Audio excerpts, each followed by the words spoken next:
کلین جان بابا جان من کلین گفته یک روز به همه کار کردنتون ضرور میشماید.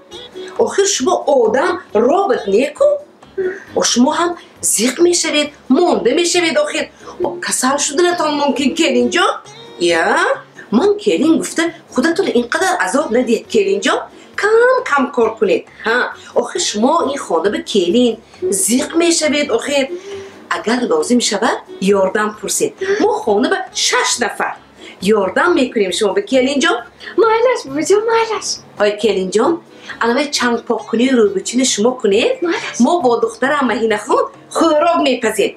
یک از دستی ما هم خوراک خورید تو. مالش بجا خود کلین گفتنی گپ از سهر تا شبه کار کند گفتنی گپ نه.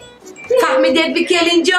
فهمیدم با جان رحمتی کنم. انا میخوای کلین جان؟ آی کلین جان منو شنداسید می؟ آی کلین؟ آی کلین جان منو شنداسید می؟ کلین؟